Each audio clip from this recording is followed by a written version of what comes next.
Okay, the recording is up and running, so we can begin whenever you're ready. I'm ready. Good evening, everyone, and welcome to the January 26, 2022 Long Range Planning Committee LRPC meeting for Courthouse West Special General Land Use Plan, aka GLUP study. My name is Nia Bagley, and I will be chairing the meeting tonight. For the safety of our LRPC members and county staff, we are holding a virtual meeting this evening. All participants with us are joining remotely. We are legally authorized to hold this virtual meeting based on the governor's executive orders, legislation adopted by the Virginia General Assembly and the County Board's Continuity of Operations Ordinance adopted in March 2020. As this is a virtual meeting, I'd like to orient everyone to our virtual environment and cover a few specifics about how tonight's meeting will run. Tonight's meeting is available to join from the Calendar Invites Microsoft Teams link, the LRPC webpage, the study webpage, and the county events calendar, and at the top of tonight's agenda. Additionally, there is a dial-in phone option for those who wish to use it. If anyone loses internet connectivity during tonight's meeting, please reconnect with us by phone. Please keep your phones and devices muted until you are called upon. Turn off sound to other devices around you to minimize interference. For anyone joining us via Teams, please turn off your video feed. I will address when it is appropriate to turn it on in a moment. When called upon to speak, you must unmute yourself by clicking on the microphone icon that is located on your meeting command bar. The moderator does not have the ability to unmute you. The meeting chat is active to serve three purposes: for participants who need technical assistance, for attendees to pose brief clarifying questions to the larger audience. While these will be monitored, they will not be formally acknowledged. Staff may, however, decide to address these comments as appropriate. And for attendees who wish to register to make a public comment, if you are interested in making a public comment, please type into the meeting chat your name and the agenda item on which you wish to comment. The meeting chat should not be used for discussion or any inappropriate statements. Those who were planning to provide public comment will still need to do so at the end of the meeting, as the chat will not serve as that opportunity. All public comments must be shared verbally for the record during the assigned public testimony periods.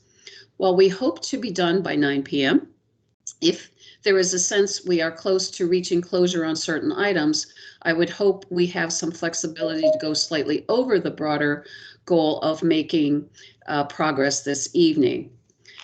Additional notes for LRPC members: in addition to our fellow commissioners, we are joined by representatives from the Clarendon Courthouse Civic Association and the Lyon Village Citizens Association. We also have representatives from the Transportation Commission and the Park and Recreation Commission. Additionally, we are joined by the property owner of the adjacent parcel on the subject block. If LRPC members wish to be recognized to speak on an item, please turn your video feed on and leave your microphone muted. I will use video feeds that are on as an indicator of who would like to speak. Once you have been recognized, you may unmute. Once you have completed speaking, please turn off your video feedback. Please turn your video feedback off. Do we have any commission members who have joined us via phone this evening without the video option? And I'll turn to staff on this one. If yes, I will verbally check in to see if you wish to be recognized, as you do not have the video feed option. Additional notes for public speakers: you will be called on to speak at the end of the meeting. You will be muted when your time has concluded. Lastly, this is a public forum. Tonight's meeting is being recorded and will be posted to the county website. All information associated with tonight's meeting, whether written or spoken, is subject to the Freedom of Information Act requirements. Before we get started, I would like to go around and just introduce those who are technically at the LRPC table. And can I start with, let me pull up my chat so I can see who's here. And so let's see here. Oh, I take that back. Participants, duh. Okay, so I'm going to go through first. So I see Commissioner Barelick. Would you like to introduce yourself? Yeah, hi. My name is Sarah Barelick. I'm representing the Park and Rec Commission tonight. Fantastic. Bill Gerhart. I am on the call. Turn the camera on. No, that's fine. I just, you are representing. Lyon Village. Fantastic. Thank you. Commissioner Slatt. Good evening, Chris Slatt, representing the Transportation Commission. Okay. Commissioner Schroll. Good evening, James Schroll, Planning Commission. Okay. Commissioner Lantelmi. Hi, Jim Lantelmi, second chair for the meeting tonight, Planning Commission. Okay, and I will let both staff as well as the applicant introduce in a minute. Ms. Chavez. You would need to unmute yourself. Hi, I'm Lisa Chavez, and I'm representing the Clarendon Courthouse Civic Association for this particular project. Okay, fantastic. And am I missing anybody? I know people are still signing in. Am I missing anyone short of the applicant and or staff? Because I will let then all of you introduce yourselves. Okay, I'm looking back through. I don't see that. So, Mr. Murphy, could you introduce yourself and staff? Yes, absolutely. I'm Tim Murphy. I'm a principal planner with Arlington's Planning Division.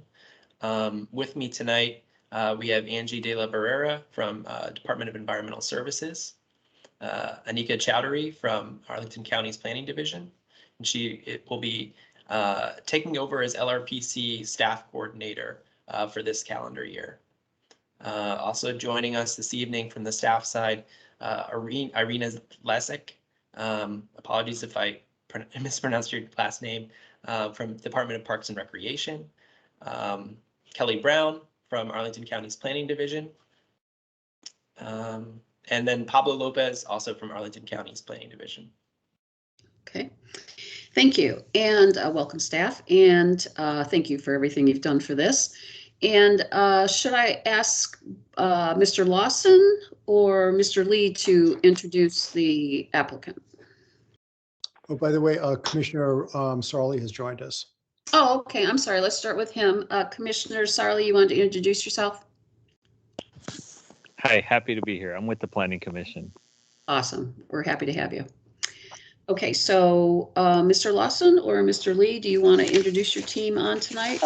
Yes, this is Barnes Lawson. I'm viewing this on behalf of Virginia Smith, so I'm not with the applicant. Oh, I'm sorry. So that's fine. That's fine. So on behalf of the adjacent owner, correct? Yes, ma'am. That's correct. Okay, fantastic. Okay, so now let's go to the applicant team. Who would like to introduce them? Hey, good evening. This is Oliver Lee with CRC Companies with the applicant. Okay, great. Thank you. And would you like to introduce who is also in tonight with the applicant team? Hi, I'm Kedrick Whitmore. I'm with Venable representing the applicant. Thank you. Welcome. Anybody else? We got everybody. Okay.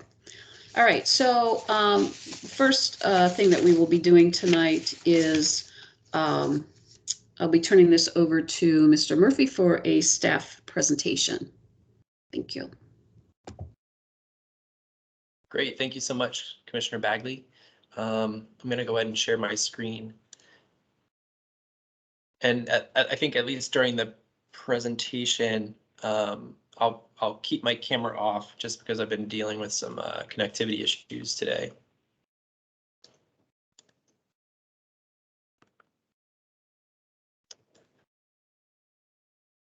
Okay. So good evening, members of the LRPC and attendees tonight. Again, my name is Tim Murphy. I'm a principal planner with Arlington's Planning Division.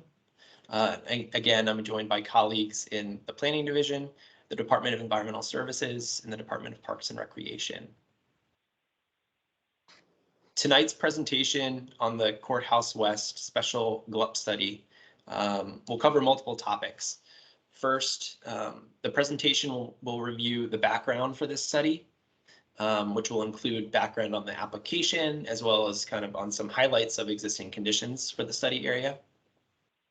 Next, it'll briefly review the preliminary massing scenarios for the study area that staff developed and shared as part of an online engagement opportunity last month.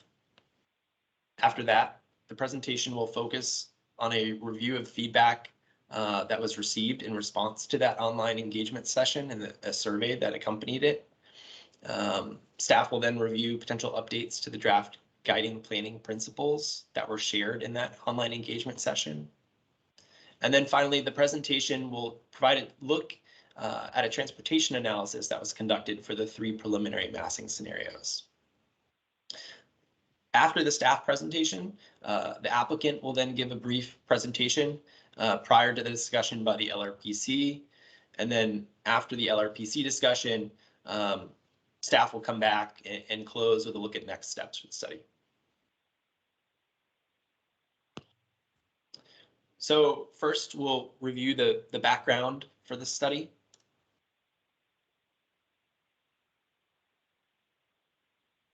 Zooming out a moment, the county's general land use plan, or GLUP, sets the vision for land use and development in Arlington. And a special GLUP study is undertaken when an amendment to the GLUP is requested. And this study occurs via the LRPC. It's important to note that this is a multi-step, or that there is a multi-step review process from when an amendment to the GLUP is requested to when an actual specific project is considered and potentially approved by the county board. When an amendment to the GLUP is first requested, an initial review occurs to determine whether a special GLUP study is appropriate. If that initial review finds that a special GLUP study should proceed, staff then will conduct a full study. And this is where this Courthouse West study is currently located in the process. A full study can result in a recommended GLUP designation and a study document with additional recommendations.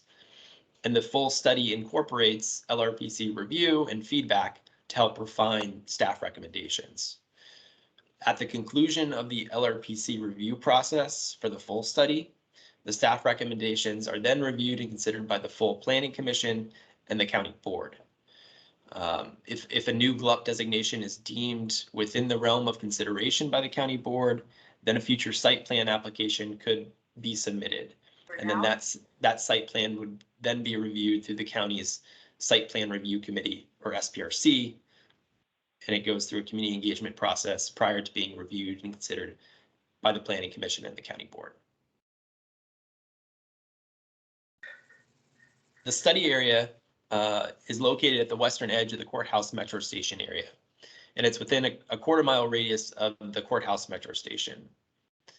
From the study area to the Courthouse Metro Station entrance, or elevator entrance, it's approximately a 5-minute walk. The area is located in a block bounded by Wilson Boulevard to the north, North Cleveland Street to the east, Clarendon Boulevard to the south, and North Danville Street to the west.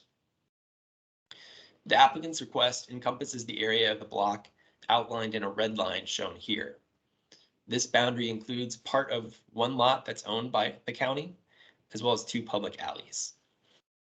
This boundary also omits one additional property on this block in the northeastern corner, which is owned by another separate private property owner.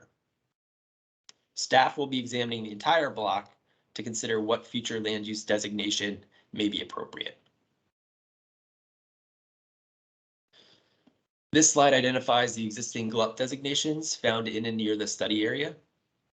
The GLUP designation for the study area is service commercial, which can also be found on the north side of Wilson Boulevard.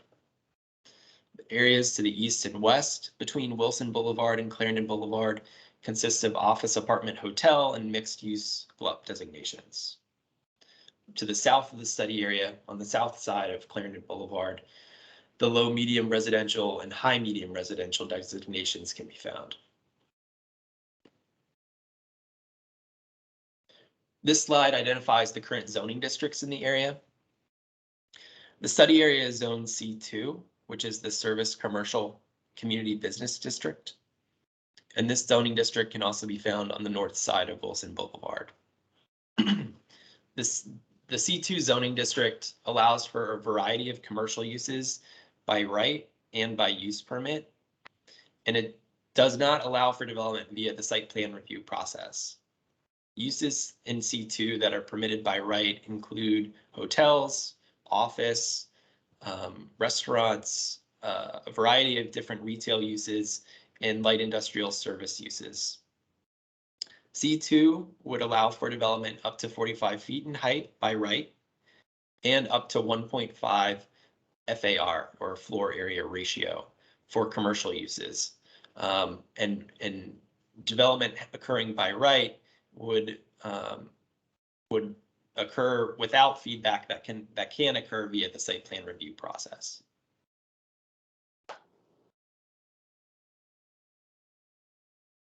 The next few slides highlight some of the existing conditions information that was shared in the online engagement session presentation last month. First up is the courthouse sector plan, which was adopted by the county board in 1981, and it provides guidance for the courthouse area. The sector plan planned for a ring of development focused around the courthouse metro station and a government center.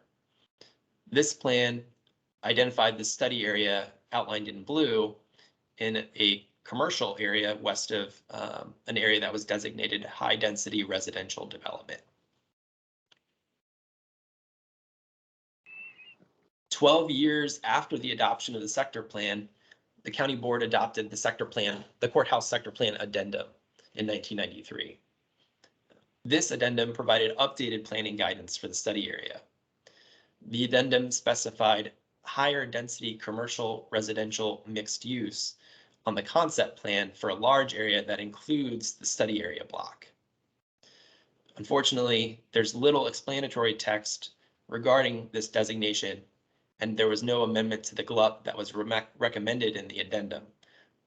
The north side of Wilson Boulevard in the addendum is identified as service commercial, and areas further to the north and south, further away from the study area, are identified as transition areas. The intersection of Clarendon Boulevard and North Danville Street is identified as an entryway to the courthouse area. The addendum's illustrative plan identifies potential opportunities for development and suggests how development can interact with public space and courthouse. The study area is identified as a key redevelopment site in the addendum, with a short description for what development could look like in the study area. It denotes considerations for public space, loading access, and retail.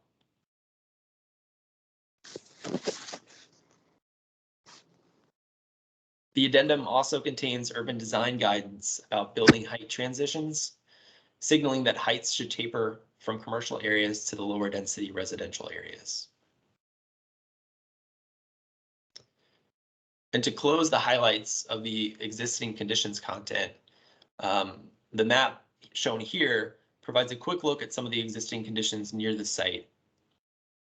This map provides an overview of the observed land uses, public spaces, transit and bike share infrastructure and bicycle infrastructure, tree canopy, and loading and parking access in the vicinity of the study area. To the north, east, and west of the study area, the adjacent buildings contain commercial uses, and looking south and southeast, the buildings consist of townhouses and multifamily residential buildings. Sidewalks around the perimeter of the study area are narrow and are observed to be in poor condition. And the study could potentially seek to provide recommendations to improve them and create wider sidewalks, potentially in compliance with ADA. 5 bus stops are located within a 1-block radius of the study area, and they serve 6 different bus lines, both Metro bus and ARC bus lines. And then existing bike lanes exist on Clarendon Boulevard and Wilson Boulevard. However, one key piece of policy guidance to note for these existing bike lanes is that the master transportation plans bicycle element, which was updated in 2019, endorses the idea of creating fully protected bike lanes on major important arterials, such as Wilson and Clarendon Boulevards when possible. Fully protected bike lanes mean physical separation that can be provided by cars, a curb, planters, or similar barrier. So that's something to keep in mind moving forward. The loading area for the Whole Foods is located to the west of the study area, across the street, across Danville Street.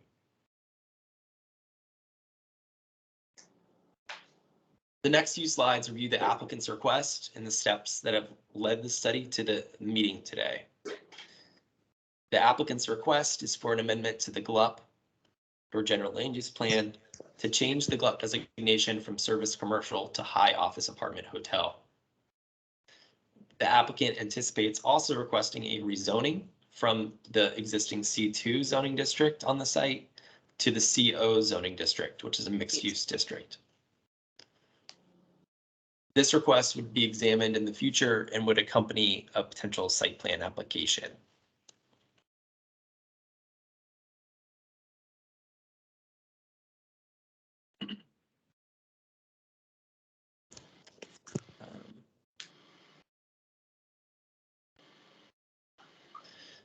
The applicant's application previously came before the LRPC in 2019 and earlier in 2021.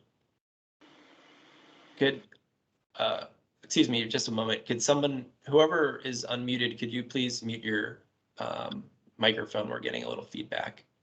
Thanks.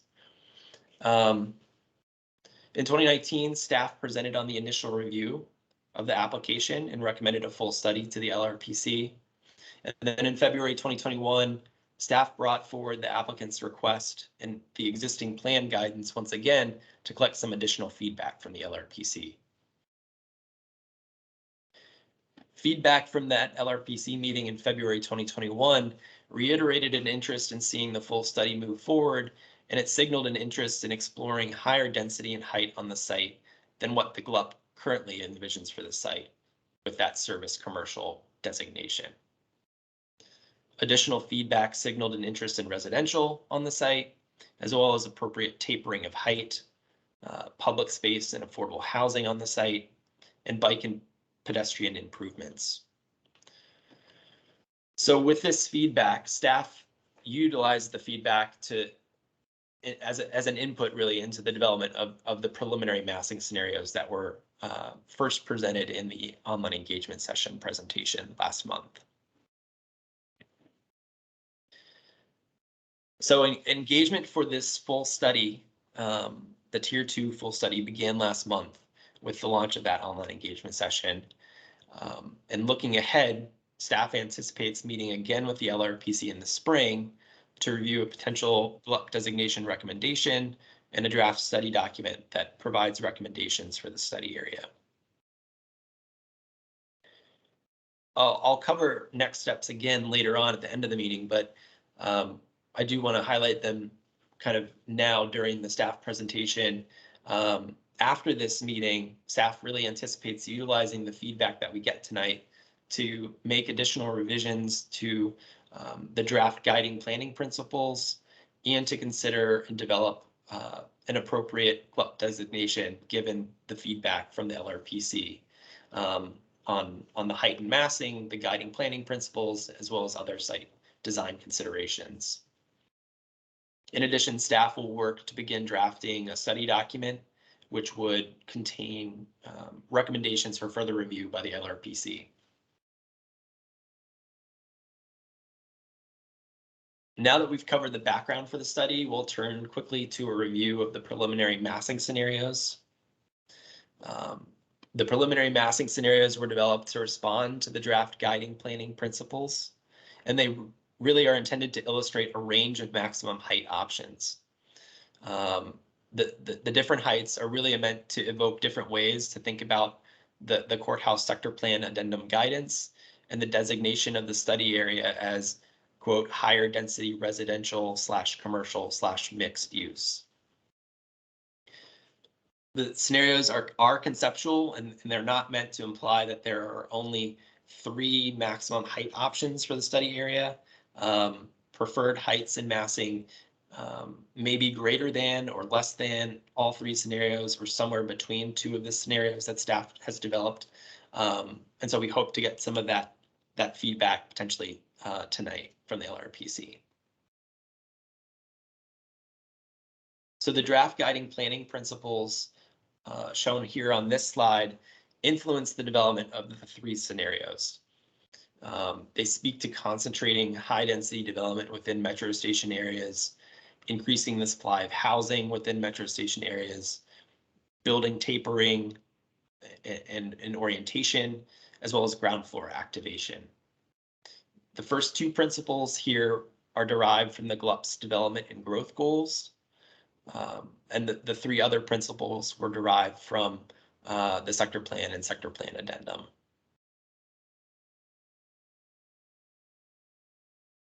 The building massing shown here for scenario 1, these, as a reminder, these slides were in the online engagement session presentation. So we'll be running through a selection of views, and additional views were included in that online engagement session presentation. So just to let folks know that there are additional views of the different scenarios. The scenario 1 shown here features a ground floor podium that frames the streets. The building's height across the site is mainly between 6 to 8 stories, with the tallest section of the massing, or the tower, if you will, being 17 stories, located close to the center of the block. As we move closer toward Wilson Boulevard to the north, that building massing steps down from 17 stories to either 6 or 8 stories, depending on the location, before stepping down to the ground floor podium and then the ground. Moving south toward Clarendon Boulevard, the building massing steps down from 17 stories to 6 stories, before stepping down to that ground floor podium and then the ground. The open space is located along Clarendon Boulevard to emphasize that transition towards the townhouses and the privately owned public space, which is south of Clarendon Boulevard. And it's also meant to accentuate that entryway into Courthouse that's called out in this Courthouse sector plan addendum. The table to the right of the image contains additional information about this scenario. So as currently modeled, this scenario could potentially yield about 300 dwelling units and 16,000 square feet of ground floor commercial retail space.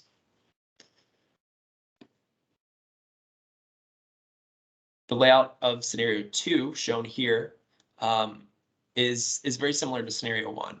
Here, most of the massing is at 6 stories across the site, with the tallest section or tower at 10 stories. Moving north toward Wilson Boulevard, the 10-story massing or the 6-story massing, depending on the location, drops down to the ground floor podium and then the ground. As you move from the center of the site toward the south, toward Clarendon Boulevard frontage, the 10-story massing drops down to either 4 to 6 stories, depending on the spot, before stepping down to that ground floor podium and then the ground. This particular scenario could yield about 215 dwelling units and approximately 16,000 square feet of commercial retail space. Scenario 3, shown here, illustrates a 6-story wood stick construction building. Most of the building massing in this scenario is at 6 stories, apart from kind of the ends of the wings that are modeled at 3 to 4 stories for transitioning.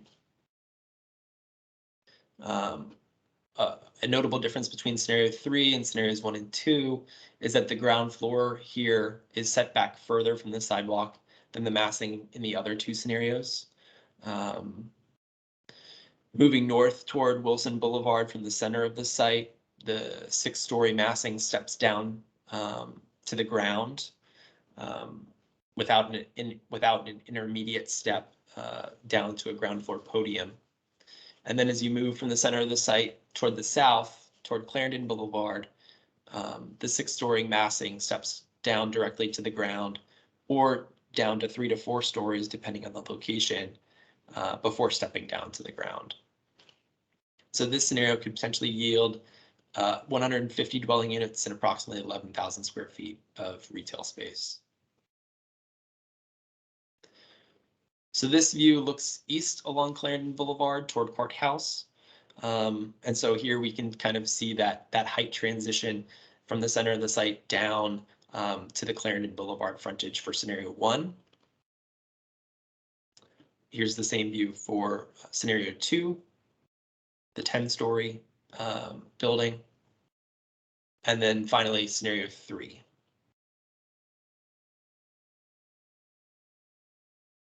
So now that we've reviewed the massing scenarios, we want to turn our attention toward the feedback that was received via the online engagement session.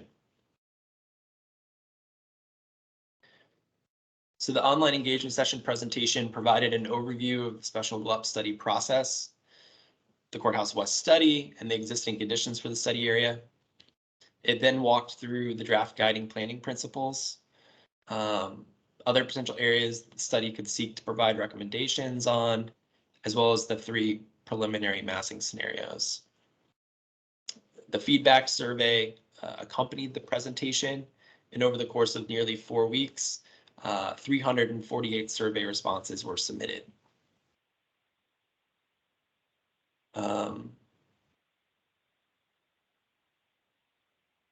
Looking first at the first survey question, this question focused on the draft guiding planning principles and asked about potential refinements or additions to those principles. There are a few different interesting themes to the responses to this question. A number of responses, approximately 56%.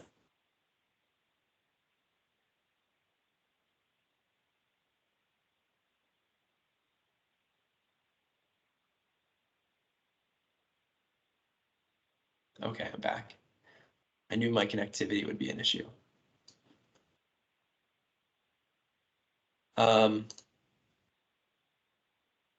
Okay. You all can hear me and see my screen, correct?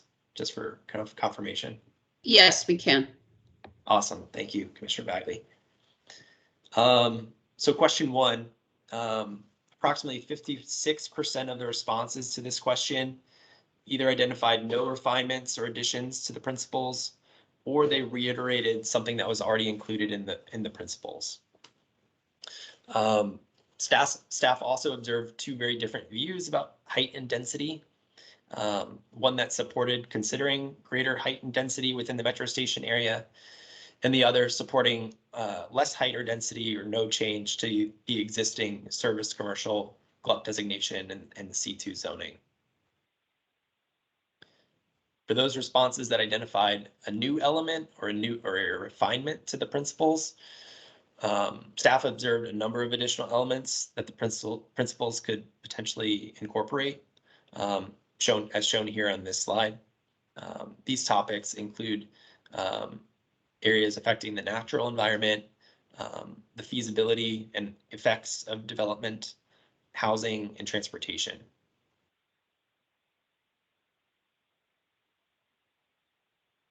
The second survey question asked respondents to consider and rank other considerations beyond land use, height, and building form and massing that could influence the scenarios or the study that the study could seek to address via recommendations. When looking at respondents' first choice in the ranking, we see that the top 3 areas were public space, affordable housing, and streetscape, bicycle, and pedestrian improvements. When looking at the respondents' top 3 choices, we see that streetscape, bicycle, and pedestrian improvements and public space are in the top 3, along now with transportation safety improvements. And then affordable housing and parking round out kind of the top 5 areas. This chart again looks at respondents' top 3 choices and illustrates the distribution of the first place, second place, and third place choices across each consideration.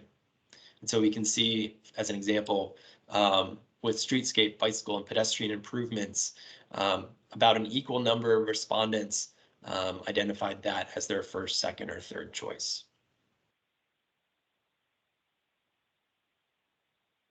Question 3 asked respondents to consider each of the 3 preliminary massing scenarios and consider which scenario that they believed best responds to the draft guiding planning principles. 172 of the survey responses, about 49%, identified scenario 3, the scenario with a maximum height of 6 stories. And then 34% of the responses identified scenario 1, and 16% of the responses identified scenario 2. So the most identified scenarios are really the 2 that are kind of the most different from each other. Question 4 relates directly to question 3, asking why a respondent essentially selected their chosen scenario. And the table here identifies some of the key themes that were brought up in responses related to each of the 3 scenarios. Responses that identified scenario 1 pointed to the study area's proximity to Metro and its location within the Roslyn-Ballston corridor. They also highlighted the opportunity to address Arlington's housing needs and affordability needs, and the opportunity to support efforts to address climate change and to increase support for retail and local business. Responses that identified scenario 2 compared the scenario to scenario 1 and considered the scenario as an opportunity to balance height and density with the potential impacts, perceived impacts of development. And then responses that identified scenario 3 focused on the scenario being more similar or most similar of the 3 scenarios to the existing development in the area. And that it would result in less impacts than the other 2 scenarios, and that the study area is an appropriate area for lower heights and density that reflect a bullseye approach to development.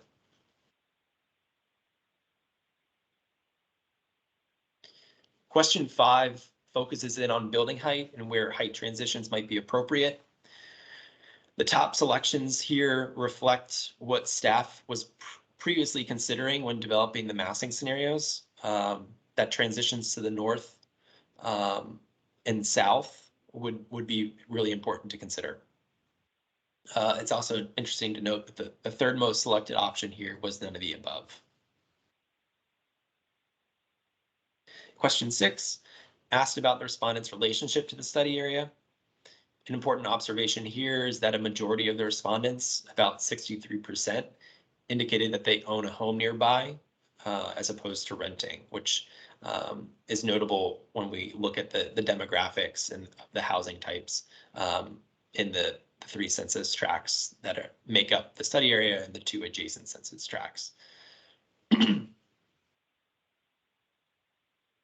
Question 7 asked about the respondent's zip code, and we can see that a majority of respondents are located in the 22201 zip code area.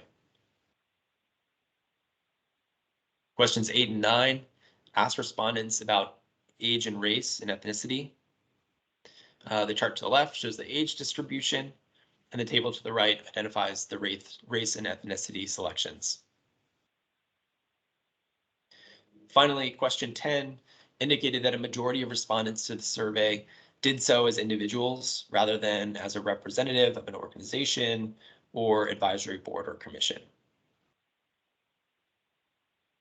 So to close out the survey feedback section, on height and density, the feedback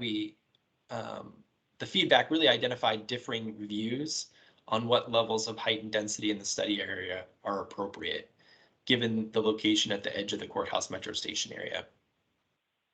The feedback also raised questions about the interpretation of the bullseye in the study area, with height transitioning down along the corridor.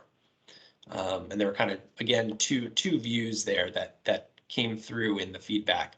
One view that was shared suggested that this study should support high density or height on this site, as it's located between Clarendon Boulevard and Wilson Boulevard, the two major streets in the Roslyn-Ballston corridor. And then another commonly held view that was shared in the feedback prefers maintaining the existing zoning's maximum height in C2, that's 45 feet, or utilizing heights that are consistent with the Clarendon sector plan. And so, staff acknowledges that the overall existing approach to planning and development in the greater Roslyn-Ballston corridor, and staff also acknowledges that this study's focus is limited to the study area, and that the study's guiding planning principles via LRPC input and feedback can really help signal an appropriate tolerance for height for this study area. The feedback also affirms an approach that prioritizes considering height tapering and transitioning toward the north and toward the south, toward Wilson Boulevard and toward Clarendon Boulevard. So by reviewing and processing all this feedback, staff considered potential opportunities to go forward and refine the draft guiding planning principles. And this feedback that we reviewed, also highlighted areas where the study can provide recommendations for site improvements. The guiding planning principles that are shown here were previously included in the online engagement session presentation, and we previously reviewed them in this presentation as well.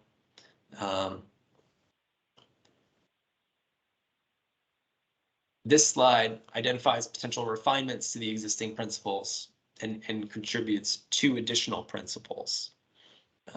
The updates to the principles really focus in on the natural environment, including biophilia, sunlight and air and trees, housing, including family-sized dwelling units and committed affordable units, limiting potential impacts of development using building form and tapering, activating the ground level and creating an attractive location by encouraging retail, public art, an enhanced streetscape, and multimodal transportation access and safety in and around the study area.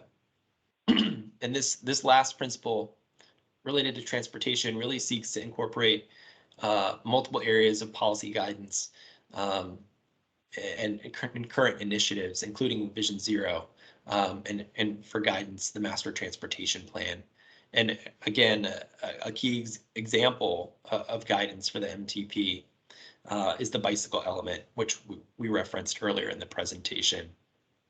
And so updated in 2019, that bicycle element, again, encourages creating fully protected bike lanes on important arterial streets, like Wilson Boulevard and Clarendon Boulevard.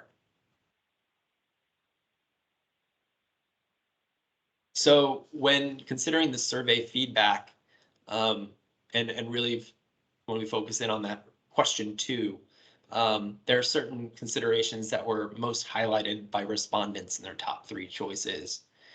And again, they include the items that are shown here on this slide in bold: public space, affordable housing, and multiple considerations related to transportation, parking, safety, and streetscape, bicycle, and pedestrian improvements. And so as the study moves forward, staff will utilize the feedback from the survey as well as from the LRPC tonight to help identify opportunities for recommendations related to site improvements.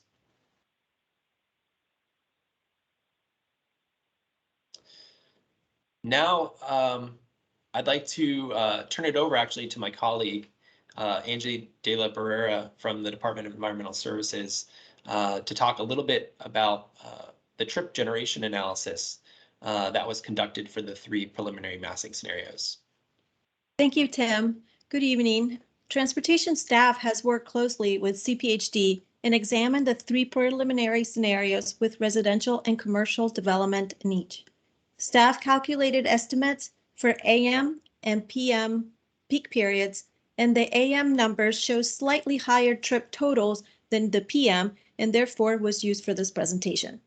Staff adjusted persons trips to estimate vehicle trip generation based on county and regional data for mode split by land use type and area of study.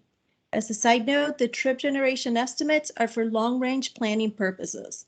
A more detailed multimodal transportation analysis will be part of the site plan process to ensure the transportation impacts are appropriately mitigated. Next slide. The analysis showed that the network should accommodate the additional multimodal trips generated by an increase in density at this particular location. The estimates show that a commercial land use generates more than the residential. The residential land use is seen as producer of trips and has its own mode shares, which is heavier on the transit and active trips. Meanwhile, the commercial is seen as a generator and has its own mode shares, which is heavier on personal vehicles. Therefore, this should be a high consideration when planning the site, since the courthouse area generates more non-vehicle trips than vehicle trips. As Tim mentioned, I want to discuss a little briefly regarding integrating the principles of Vision Zero to ensure transportation safety policies are incorporated, as well as a couple build projects happening in the area. The Vision Zero action plan requires a crash and safety analysis built into the multimodal transportation analysis. It is in the site development phase that the developer will be required to assess potential safety needs and features. As always, staff will review those to ensure the site is built with Vision Zero guidelines for safety.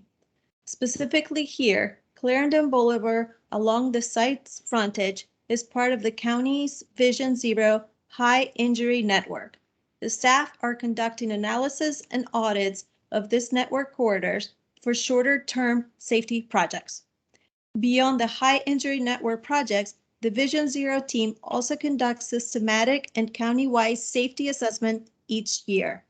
This analysis results in quick build construction improvements, other small scale hotspot improvements like signal changes, new signage, new pavement markings, etc. Such analysis capture major areas of concern in Arlington and help us to prioritize our biggest safety issues first and foremost. Currently, there are 2 build projects in the area that I would like to make you aware of. One is at Danville and Clarendon, and the second is at Clarendon and Cleveland. For the Danville and Clarendon, the project will shorten the crossing distance and increase site distance for pedestrian crossing by constructing a sidewalk bump out. If no unforeseen issues happen, it is planned to be completed this year.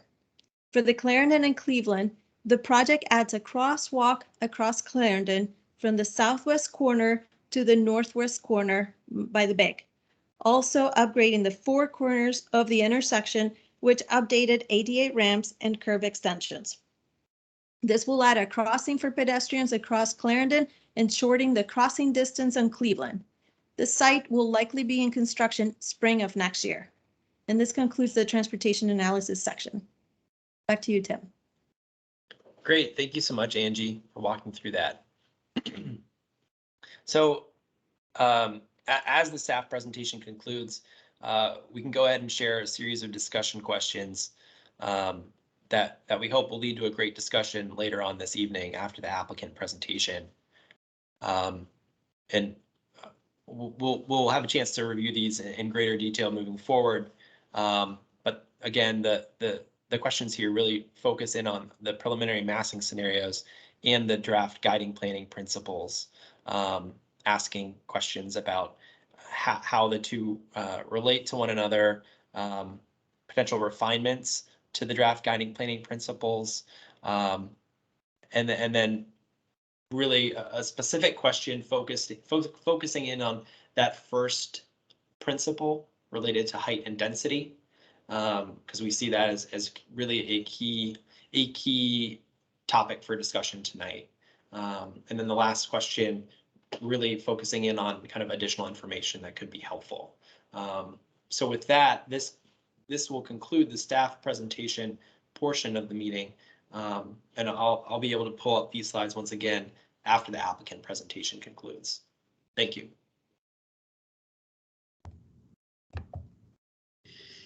Thank you, Mr. Murphy. And now I believe we are ready to hear from the applicant. So will that be Mr. Lee? Yes, that will be me. Welcome. And let me just get this presentation, and can everyone see this okay? Yes. Yes. Excellent. All right, great. Well, good evening, everyone. Just to reintroduce myself, my name is Oliver Lee. I help lead development projects for CRC companies here in Arlington County. Hope everyone's staying healthy and staying warm through this time. First off, wanted to say thank you first to the staff who has worked tirelessly on this effort to prepare these thoughtful range of options for the group to consider. And thank you to the community for your participation in the online engagement survey. We do appreciate all responses. And we look forward to the continued engagement with the community and staff through the remainder of this process and whatever future stages of this project hold. So we just have a few slides here that we'll run through fairly quickly. So when we were considering the current housing crisis, climate change outlook, budgetary challenges in Arlington, we believe Courthouse West has the opportunity to be part of a solution that provides dramatic benefits to the courthouse neighborhood and overall county. Unfortunately, the vast majority of planning goals for Courthouse West shown on the screen are not possible with the current C2 zoning. We believe the goals shown, along with two other important benefits, can be achieved through a use adjustment on the site. First and most importantly is smart infill density as an imperative for additional housing supply. Like much of the country, Arlington has a housing crisis. We believe adding density in areas like this site where there's infrastructure, community services, and other community benefits already existing is just a best planning practice. Denser projects can support greater community benefits such as open space, mixed retail uses, and other community improvements. As a purpose-driven organization, we're committed to providing on-site affordable units. Frankly, the larger this project becomes, the greater the opportunity to increase the housing supply and have a range of affordability in this transit-friendly location. The second is our commitment to go beyond the baseline green certification standard and achieve as many of the county community energy plan goals as possible. While we hope to utilize elevated levels of green construction, we think that including healthy lifestyle choices, fostering sustainable lifestyle choices is important to continue to grow the community and push Arlington into its next chapter. We saw some of these snippets earlier during the staff's presentation, but from the beginning of our visioning for this site, our goal was to understand and build upon the planning efforts that were already completed before our team was even involved.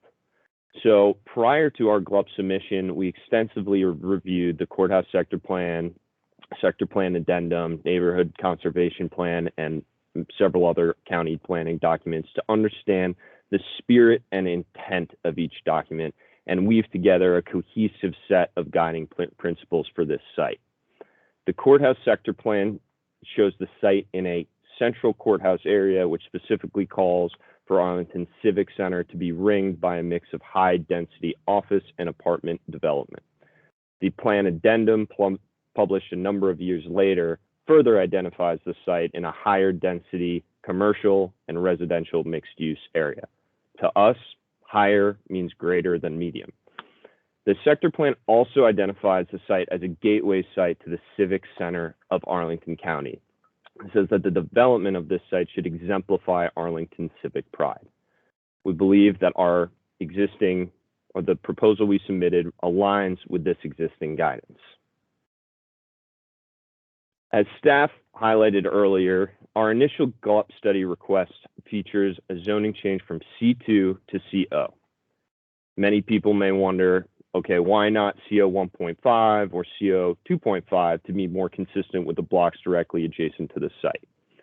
The request for CO is very intentional, as it doesn't feature a unit per acre density cap like those two designations I just mentioned. No matter what the height or density approved, a density cap rather than a unit cap will allow the project to deliver significantly more much needed housing units at this important location. Our team has consistently signaled our openness to alternate zoning categories other than CO, specifically RA H 3.2, RA 4.8, for example. We believe these designations could all support our shared goals for this site, given the flexibility and density caps as opposed to unit caps. With that said, we do believe that the CO designation will allow us flexibility to accommodate a better carved massing and overall plan diversity, which is the reasoning we selected that category to begin with. As I mentioned earlier, regardless of height and category, the higher density cap will allow for more units and improve the affordability we can deliver with this project. And while Courthouse West is not directly adjacent to a metro station, it is within a very short walk of two. The site is directly in the middle of the urban corridor, not on a residential edge like many of the other projects here locally.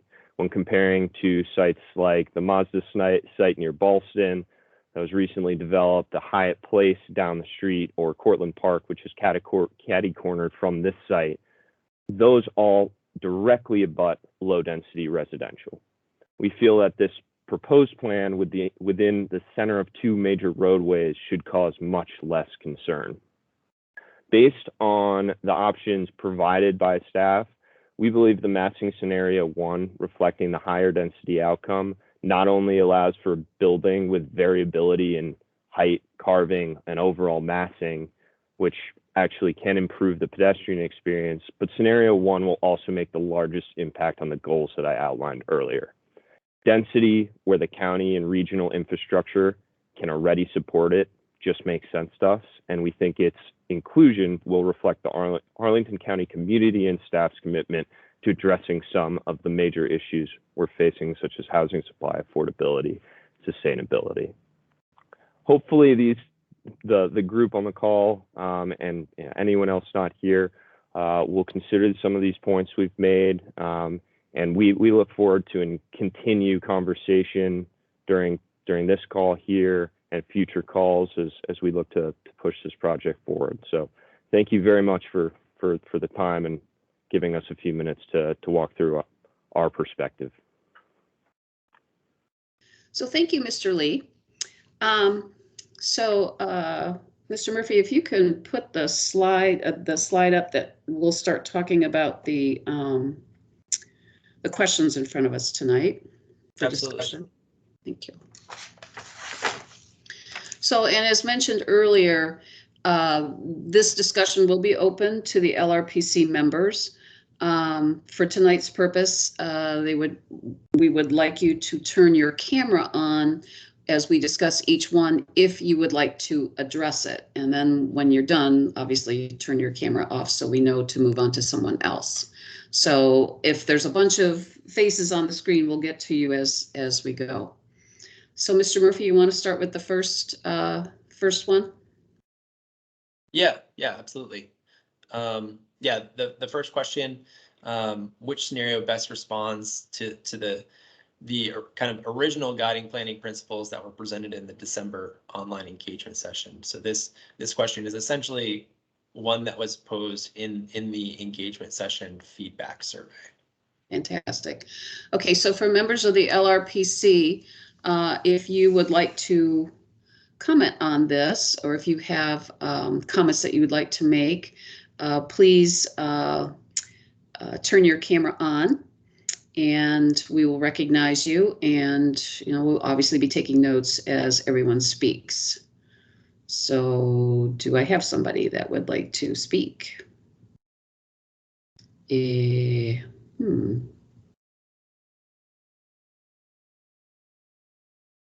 Anybody?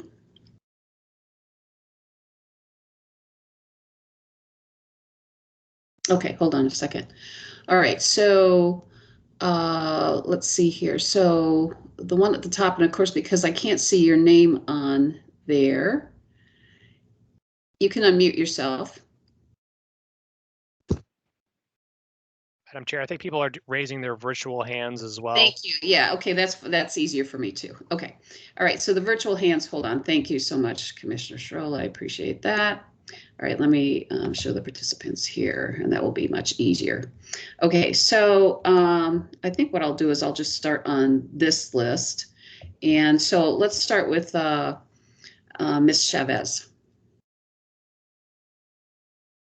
You need to unmute yourself. Sorry, forgot about the mute.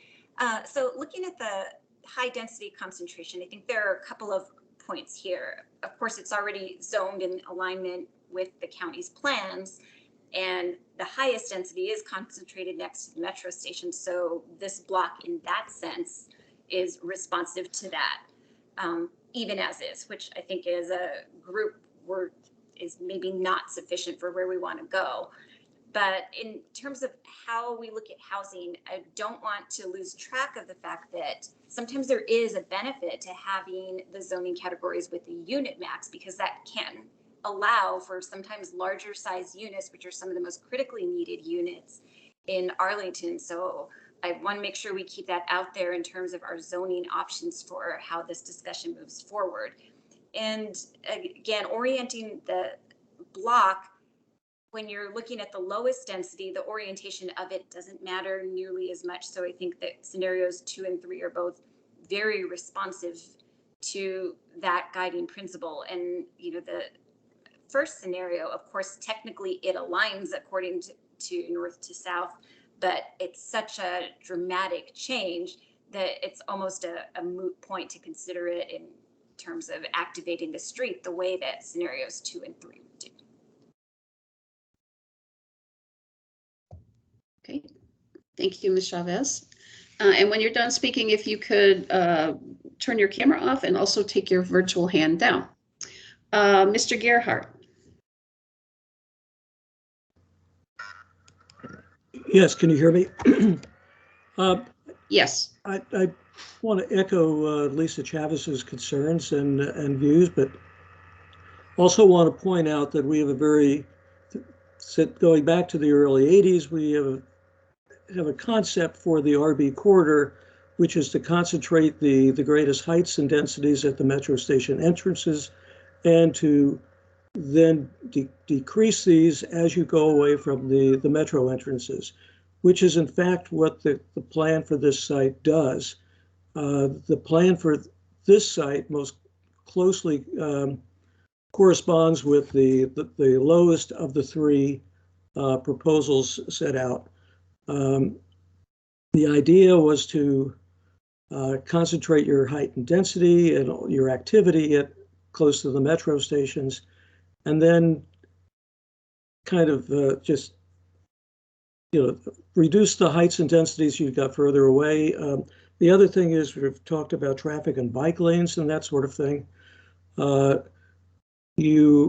more you build up the areas in between the station centers, the more the whole area becomes congested with traffic, and the less the centers actually work. For bicyclists in particular, you've got very heavy traffic then all along the street, and you really want to get the bicycles off other streets, which is not really part of our planning.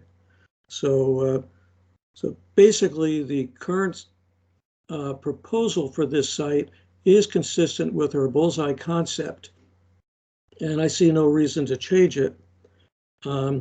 Moreover, I would note that in developing the plans for the site, the idea of the 1 to 4 stories is certainly consistent with the bullseye concept, and it is also consistent with the thinking of people as the plans were developed. And I remember in particular a walking tour we did up in the Woodley Park area with Chris Zimmerman, where in looking at the buildings up there and the 4-story heights, the mixture of uses, commercial, residential, small apartment buildings, that was what was identified as what we really wanted on this site.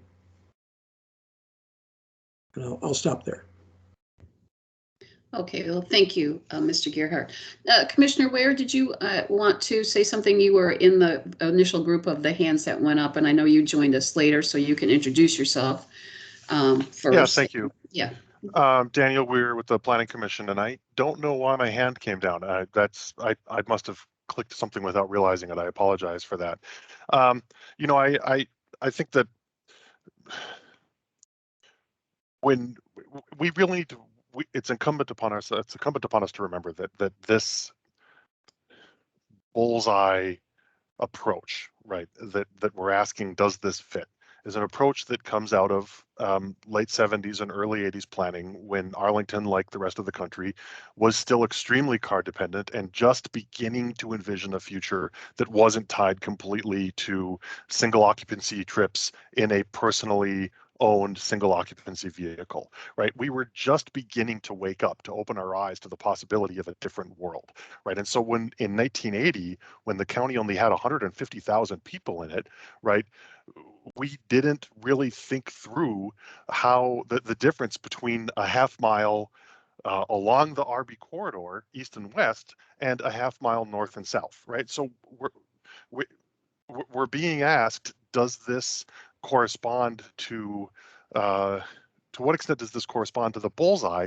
when that's not the real question. The real question is, what did the bullseye tell us about what our long-term values were going to be when it comes to the placement of density, right? And I think that to equate a half mile north and south of the station with exactly equidistant between this and another heavy rail metro station, you know, I think that is completely at odds with the kind of intentional forward thinking that was animating the idea of building a corridor that links metro station to metro station to metro station, right? Just because we didn't realize how successful we were going to be at envisioning a world that wasn't completely dependent on auto infrastructure doesn't mean that we need to be maximally hindered by the letters of how it was written down in the 80s when that vision was articulated. But even so, I still think, even with the text as it currently exists, that scenarios 1 and 2 are the most consistent with the guiding planning principles that were presented in the online engagement session, and that we have before us in the form of our comprehensive plan, right? There's just no way that we're going to move the needle on things like housing, on things like transit-oriented development, on things like putting green space in the right places. If we are going to continue to insist that the places in the county that everyone agrees our places should be dense, like smack dab between Wilson and Clarendon Boulevards, to smack dab between Clarendon and Courthouse metros, which is one of the shortest distances between two metros and one of the most walkable in the county, need to be hamstrung by 1980s ways of thinking about development.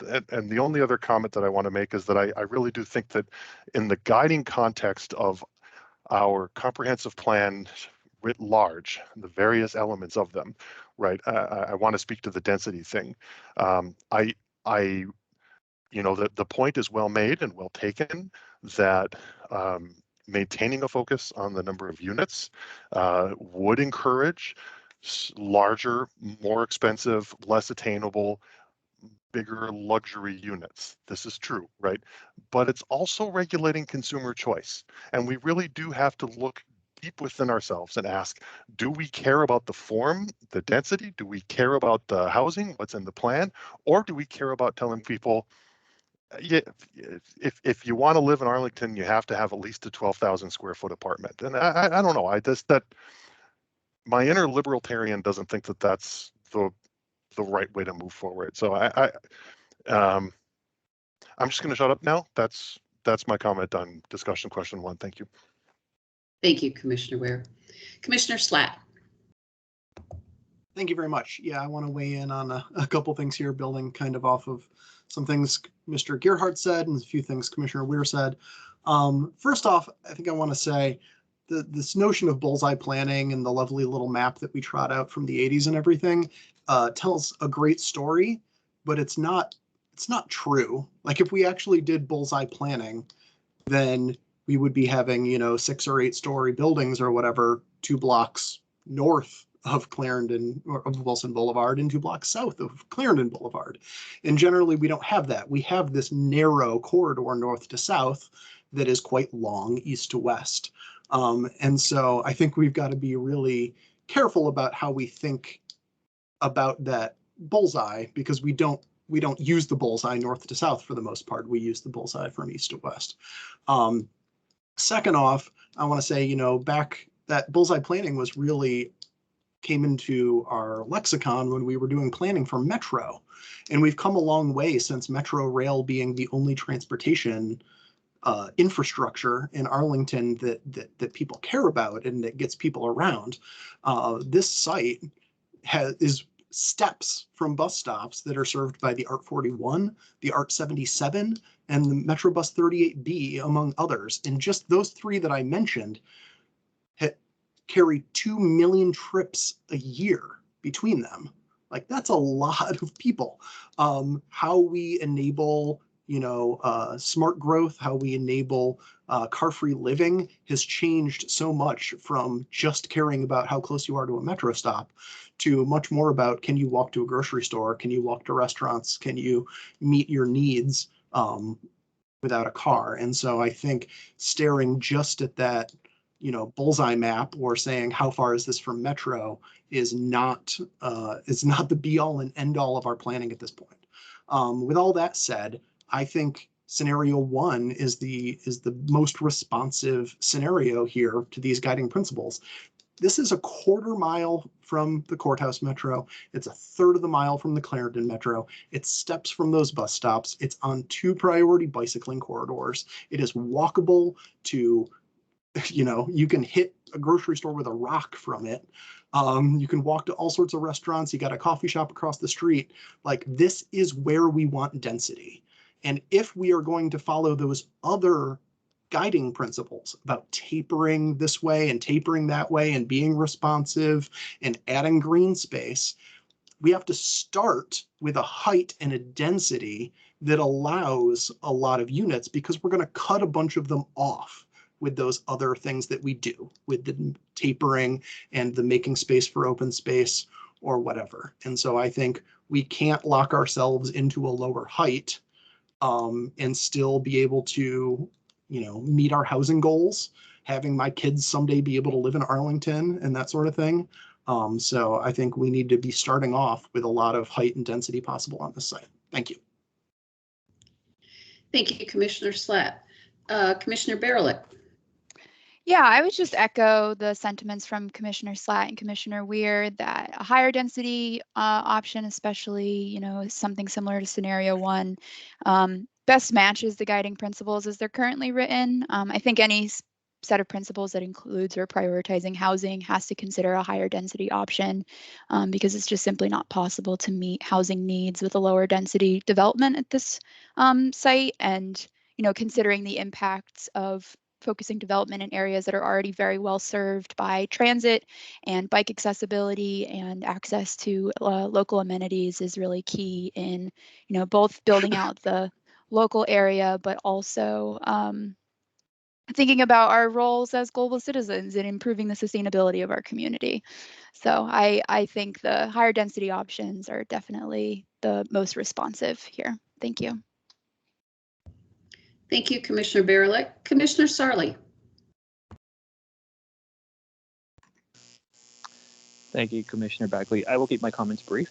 I would like to associate myself with Commissioner Barelick's comments, Commissioner Slatt's comments, and Commissioner Weir's comments. I think that's exactly the approach we have to have.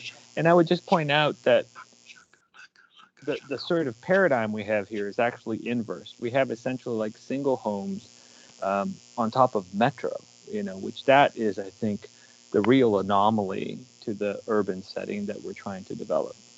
But that's it. Thank you. Thank you, Commissioner Sarley. Commissioner Schroll. Thank you, Madam Chair. I would just like to associate myself with the comments of Commissioner Weir, Commissioner Slatt, and Commissioner Barlick. Thank you. All right, so I believe that we have gone through, I'm sorry, Commissioner Lantelmi. Right, I'll bring up the rear here, and I definitely do want to associate myself with the comments of Commissioner Slatt, Commissioner Weir, and the others. I very much do agree that scenario 1 and 2 would fit the guiding principles best and actually fit our comprehensive plan best at this point. I want to quickly note that when you take off from National Airport and look at the metro area, you can actually see an example of how a bullseye does work and where it is makes perfect sense. If you look at Montgomery County from the air and the district, from Friendship Heights through Bethesda, through NIH, there's a sea of green trees with towers poking up in that. And that's exactly where the subway stops are. And those subway stops are over a mile apart. And that's where Bullseye makes perfect sense because of the distance between those train stations. Here, as has been pointed out, these stations are, half mile apart. You can walk from the middle of any of them when you go from Courthouse all the way up to Ballston. Again, we're not revisiting it, but if you're going to be having density and height, exactly where you want it is that walking distance to a subway station. And this site is exactly that. And this is where we, as has been pointed out, we do want the density. If we're going to meet the goals of our overall comprehensive plan, then this is the type of place where we need to take advantage of all of these very expensive amenities that we have invested in over the past 40 years to allow people to live here and which will minimize the number of car trips and will maximize the use of the bicycles, the sidewalks, and the other modes of transportation. So anyway, as I say, I associate myself with Commissioners Weir, Sarley, and Slatt. Thank you, Commissioner Lantelmi. Now, I do see some hands, but they are from folks who are not on the LRPC or not members of the LRPC. So I would ask that you put in the chat that you would like to be recognized after our discussion as part of public comment. So unless I see anyone else who is part of the LRPC, then I believe, Mr. Murphy, it is time to go on to question number 2. Absolutely. Okay, thank you. So question 2, again, relates directly to the refinements that staff made to the guiding planning principles. These refinements, again, were made in response to the feedback from the engagement session. Thank you, Mr. Murphy. So again, if you would wish to speak on this, please raise your hand. And these are, again, LRPC members. You can raise your hand and I will recognize you, and then you can turn your camera on and unmute yourself. So Commissioner Slatt.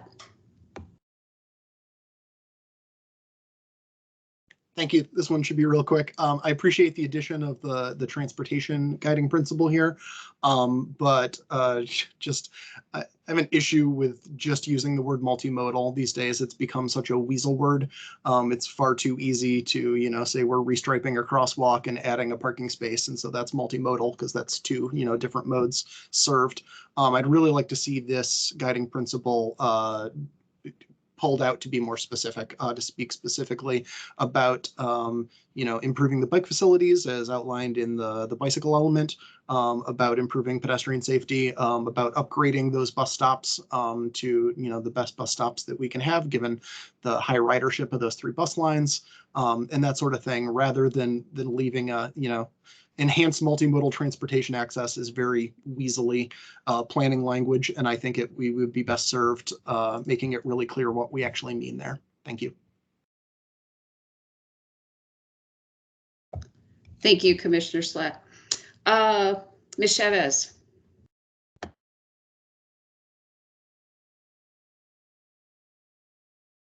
Yes, in terms of the guiding principles for high density development, I think the CCCA is in agreement that this overall meets the goals in all of the scenarios. One thing they wanted to clarify is that I believe Commissioner Weir may have misunderstood the CCA's position on the interest in exploring the number of units as versus a strict cap on density, mainly because that does give the opportunity for family size affordable housing units. My comment was not intended to represent the CCCA as intending it for simply luxury units.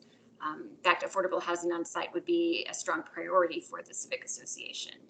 And in terms of the other items, I would like to second Commissioner Slatt's interest in being specific about the transportation issues, because it is a very busy site as is, with the loading already multiple times a day from Whole Foods and any other delivery traffic that would come as a new site, particularly if this were residential in nature, will definitely require some significant planning and safety measures, in particular the crosswalk between Clarendon and Danville Streets.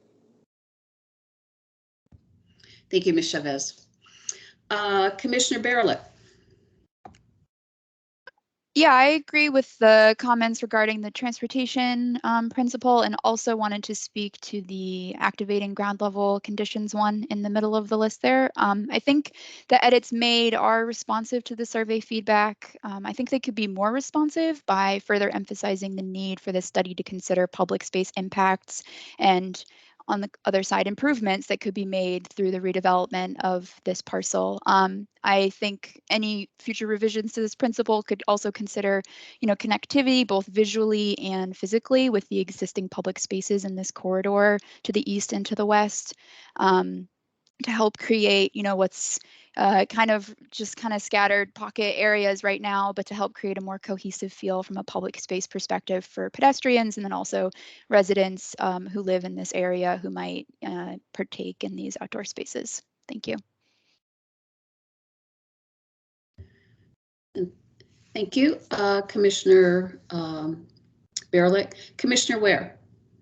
I just want to respond to Ms. Chavez. Thank you for calling me out on that. I apologize for it's unfortunate that I followed that I went to my first point immediately after you said yours, because I did not mean to try to cast the position of the CCCA as such. I was very much responding to what's much more of a meme that I sometimes frequently see expressed, which is that gets into things like, we need to have at least this much of a facility space, or we can't move as this applicant is trying to do, towards something that is a focus on density as opposed to the more traditional focus on units. So again, thank you for calling me out on that. I did not intend to try to cast the CCCA in that light, and was responding to both more generalized conversation around some of these types of issues, but also adjacent conversation to related issues that have been discussed in the past, like what kind of a setback do we need for accessory dwelling units or things like that. So again, not trying to cast any aspersions or point any fingers, and thank you again for mentioning that. Thank you, Commissioner Ware. Ms. Chavez, did you want to speak again on this discussion question? Because I see your hand is still up. Oh, sorry. No, there was something else. I just forgot to unraise it. Sorry about that. No worries. No worries. I do that a lot.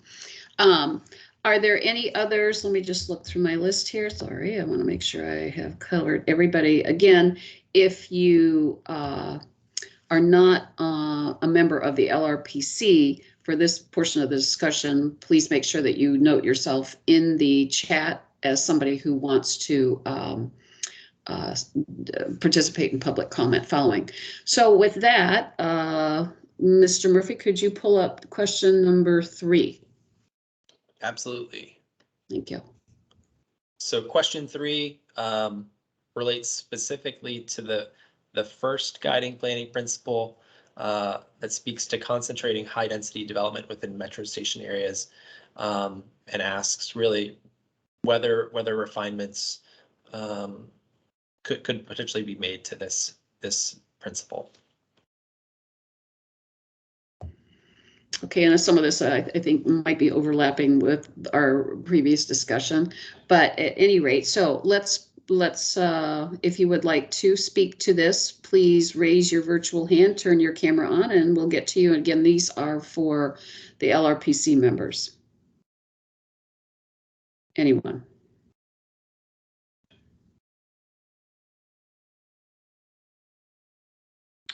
Okay, Commissioner Gearhart, or I'm sorry, Mr. Gearhart.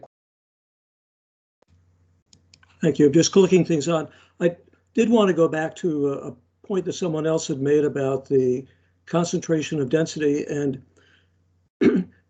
actually the station areas when Metro was built in the corridor were located in what were then high density commercial areas in the corridor. The area around Clarendon, for example, had commercial, including parking lots associated with the commercial, going back several blocks in sort of a circle around where the metro station is located. Same is sort of true with Courthouse, but there it was more of a government center, and Virginia Square, where we knew development was coming with respect to the university, and Ballston also was a commercial center. So that's the concept of the node or the bullseye, and the idea would be that the commercial development would be within a block, 2 blocks, or whatever, the biggest of the metro station area, and that in order to get sunlight, some relief on traffic movement, and so forth, the density further away from the metro stations would be lower, and also those were the areas that were closer to single-family houses and low-density residential development, including a number of small garden apartments. So I just wanted to kind of correct that concept that the location of the metro stations themselves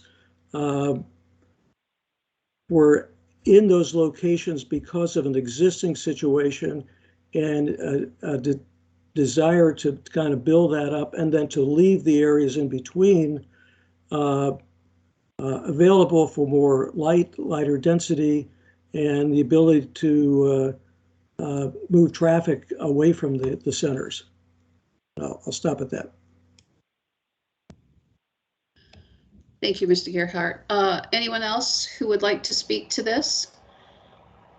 And if not, then Mr. Murphy, why don't you pull up question number 4, please? Sure.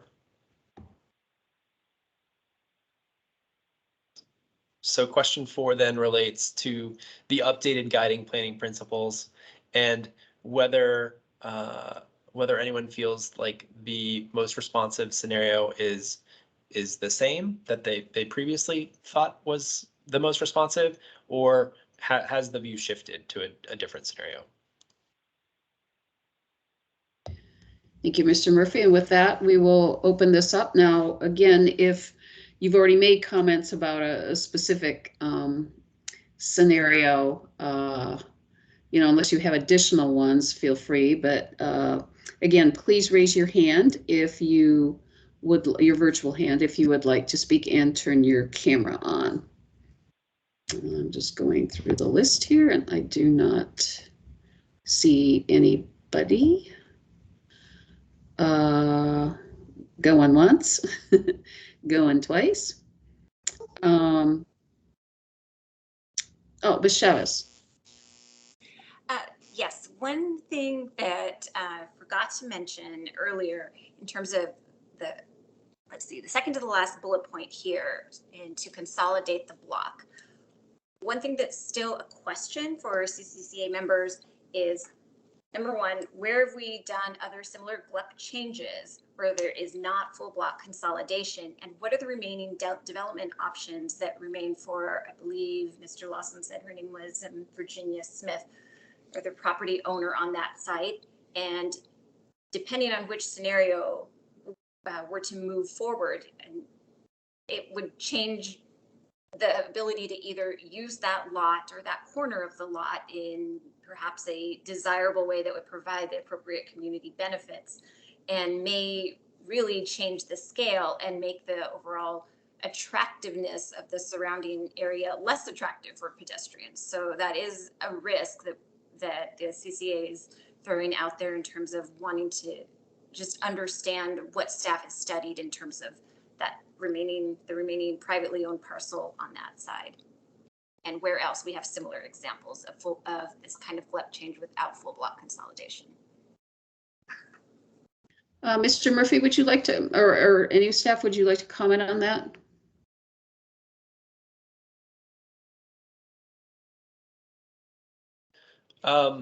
In regards to the site consolidation, off the top of my head, I'm not necessarily aware of previous special GLUP studies where, you know, I know that there are previous special GLUP studies where there have been multiple property owners, and those oftentimes have taken the form as or evolved into a special GLUP study plus. And so one of the key kind of considerations for what we modeled in our scenarios was a site layout that potentially could incorporate the northeastern lot, or could potentially not incorporate that lot. And so I think in each of the scenarios, a wing of the building, you know, is modeled there, but you know, certainly if consolidation did not occur, then you know, that property would kind of be able to pursue its own path to redevelopment in the future if the owner so wanted. The GLUP designation recommendation or recommendations could apply to the entirety of the site, and so there may be some opportunity there for some form of development in the future. Ms. Chavez, did that answer your question? Not entirely. Okay. Namely, I mean, part of the question is what could we expect if the site is not fully consolidated? And it does seem like, if I understood Mr. Murphy correctly, that we don't have a similar precedent for a change in GLUP of something somewhat similar, either a lot this size where it wasn't fully consolidated. It's just, I'm thinking back to when Market Commons was first built, and there was a lot of emphasis on what would happen with it was then the Greek Taverna, but it's been various restaurants since. But what the development options were in terms of, if this site, because it is small, is so restricted that the remaining property owner will either have significant trouble parking that site based on the kind of zoning that could likely, exist. That might be a limit for that property owner, depending on how they can and cannot access that site and what that pedestrian experience feels like. So we're very interested and very concerned about what this represents. If we're doing a landmark block, well, what is that future? Usually when we're doing a landmark block, we're looking at a full block consolidation. And so that's one of the things that makes this particular site unusual and why we're interested in knowing what remains for that outside parcel. Okay, thank you. I think that's noted. All right, any other discussion on this question? And if not, we will then go on to question 5, which is our final question, and that we would then leave. We're actually moving along in the agenda as we had hoped, and that would leave time for the public comment. So question number 5, Mr. Murphy. So question number 5, I think kind of relates to Ms. Chavez's last comment, actually. What additional information would be helpful to further support a recommendation for an appropriate GLUP designation? So that's good. Thank you again, Ms. Chavez, for saying that. So hands, okay, Ms. Chavez again, thank you. Yes, so one of the things that has been in long-term planning was the second entrance for the Courthouse Metro, which is a longstanding goal and priority for the Clarendon Courthouse Civic Association. So knowing how this block would affect that, and how this would either speed that up and to make sure that we're getting the appropriate community benefits for this significant request to change the zoning and the GLUP designation.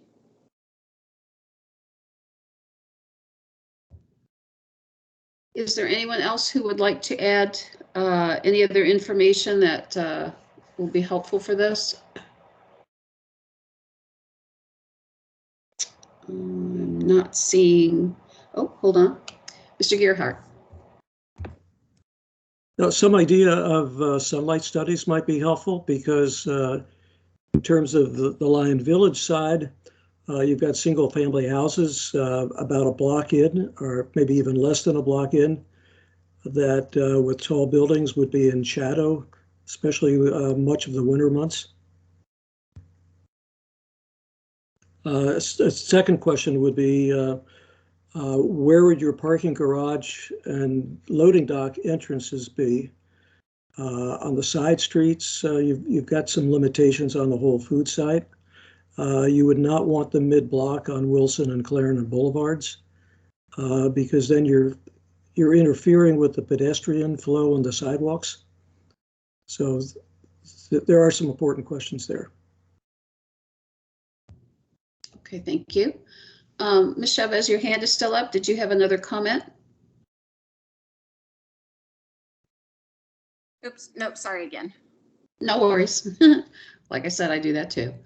All right, let me just look down the list here, see if I have, okay. Again, if you are not part of the LRPC, if you're not a member of the LRPC, please put your name in the chat, and we will be doing public comment really in just a few minutes here. And so we would love to hear from you then. Okay. Just to comment on, I'm not able to reach the chat, but I can raise a hand. So could we raise hands for the public? We could do that, yes. We'll do that when we get to the public comment section. Thank you. Are there any other comments now? Mr. Gearhart, your hand is still up. Are there any other comments or points that we should consider in terms of question number 5?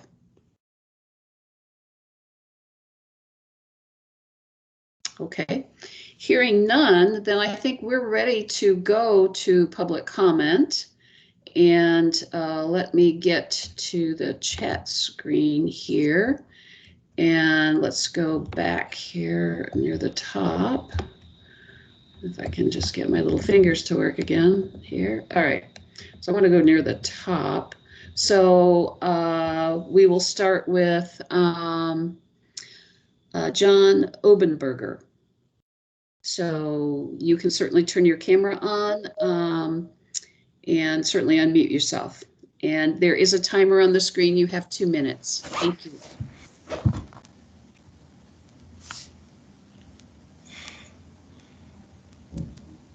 Go ahead, Mr. Obenberger. You might be muted. You're not muted. It doesn't look like you're muted. I'm not sure we. Are you able to hear me now? Yes, thank you. The goals of the study area do not take into account all the impacts on all of Arlington, the adjoining blocks and the neighborhoods. I think the staff's summary of the feedback that was provided is biased.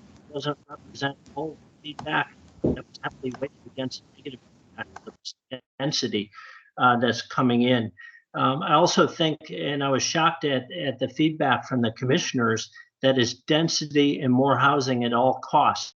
It's a historic neighborhood located to the north, and any density that's over 6 stories or the 45 feet or 55 feet will substantially impact that neighborhood and the quality of life and the environment. And that is exactly why it's 4 stories in the zoning now. There was a reason why they had this as low density in between these areas, because it's a narrow block.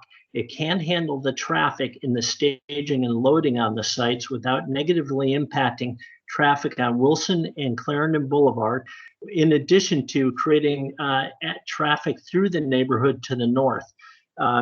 There's also an issue with the visual impact on that historic neighborhood and the visual impact. And I'm just shocked at the negligence of the analysis didn't consider any of those impacts in the assessment that was done on this proposal. And that is exactly why WashCog and their studies have identified that a corridor of 17 to 25 story buildings along the metro is not appropriate, applicable, and should not be done. And that bullet design is still recommended in WashCog. Additionally, the WashCog studies have shown because you're developing residential development near a metro does not mean people are going to use it. Go back to the last WashCog study, and it will show you that the majority, over 80% of the people using transit. Mr. Obenberger, yeah, so the 2 minutes are up. Thank you for your comments.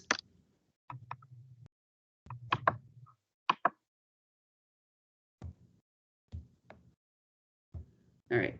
Mr. Spilsbury, and I understand you're with the Ashton Heights Civic Association. Yes. Hello, my name is Jack Spilsbury. I chair the development committee for the Ashton Heights Civic Association. Our development committee has actually had quite a lot of discussion about this particular project because of sharing some of the points that were just made, in fact, by the prior gentleman, concerns about the impact on infrastructure and concerns about the impact on neighboring communities. I live right on the edge of Arlington, so just to the west of this location, but I use the next door grocery place. The only way to get there from my house is driving a car. I am concerned, as was pointed out, that this is a very narrow block, and the implications of needs for loading of vehicles that will be required by some of those residents, particularly given the trend, which appears to be away from Metro, given the condition of the Metro in this area. So I think there are a lot of concerns and impacts that do need to be considered that I haven't really heard discussed. And particularly, as I say, the addition of a large population there, which fairly narrow major streets, but very narrow, actually a very narrow space between the two streets where there are no high buildings currently. And so as a resident of the area, I'm concerned about the impact on congestion. And I also have a feeling for the people living nearby as residents of low dwellings just across Clarendon Boulevard, what the impact of them are being. And I know that my neighbors are greatly concerned because we feel that this is a precedent for other cases, and it does seem hard to spot. Thank you, Mr. Spilsbury. Yeah, that unfortunately the time is up, but thank you for your comments. Okay, you're welcome. Dr. Byrne, I'm sorry, Ms. Hekura, and you have 2 minutes. Yes, first of all, I'm confused because is Ms. Lisa Chavez representing the Clarendon Courthouse Civic Association? Because I don't think that we have her listed as our rep. So she's definitely, to my knowledge, the person who's speaking after me is our president, and he can clarify that point. But what I wanted to say is we're building a lot of density in this metro corridor, especially in the courthouse near the metro and the Clarendon metro. And we're not thinking about where are we going to have these people have public spaces. Rocky Run is overrun with so many people. We have very limited park space, very limited public spaces, but we're just building density, density, density, and it's causing issues. There is not enough place for so many people, and we need to think about this strategically. And I would like to reiterate what Mr. Aubenberger said at the very beginning, where it was intentionally, this is the narrow part of the corridor, and it was intentionally brought down and then brought back up, and with the height and the density, and that's because we're going through the residential section. It was trying to calm things down, then move it up, and there is really not as much space through that narrow area to accommodate for that increase of density. And I really want you to think about this. I also want you to think about the schools. Where will all those families have their kids educated if that is, with the increase of population? We need to think strategically and plan strategically, not just build, and deal with the consequences, which we are already having problems with. And we already have to backtrack and try all these emergency solutions. And I really thank you for this, and I would really want you to think about those issues as well in your decision making. Thank you. Thank you, Ms. Hakura. Dr. Byrne, and you have 2 minutes. Yes, I was appalled by the fact that all except one of your people on your committee were in favor of the high density, the scenario 1. This was not reflected at all in the public comments that were submitted. In fact, the staff's report didn't really reflect it all. First of all, this middle density housing is a major thing we need. This is not going to improve our missing middle housing, and not much affordable housing at best. This is going to put luxury housing, which we do not need. And there's just no doubt about it. It's just got to be expensive buildings. Most all new buildings near a metro station are. So let's not say there's a need for this type of housing. There isn't. Now, I prefer scenario 3. First of all, the first choice, as the staff didn't mention, public space was the first change by 103 of the recipients, which is about a third of them. And if you build a high building like 1, this dense building, there's not going to be any public space at all. The only scenario that showed public space was number 3, which was the lowest. Therefore, you just can't do it by increasing density and producing public space. Second of all, although you say affordable housing should be there, a quarter of the people respondents placed affordable housing as a 10th of 10 priorities that they wanted. Basically, a quarter of the people don't want affordable housing there in the response to that. This may be a shock to you, but that's the fact about affordable housing. Second of all, scenario 2 was a choice by 55, which was the least. Okay, that we know. Scenario 3, again, is the only one that produced public space. The more density you have, the less public space, and the neighborhood needs it. Also, this is very close to some townhouses on the opposite side of Clarendon Boulevard. You just don't put a big, tall building there. Scenario 3 is the best choice, since you are going to change it, even though you shouldn't. Yes, Dr. Byrne, thank you. The 2 minutes are up. We appreciate your comments. Mr. Cheek.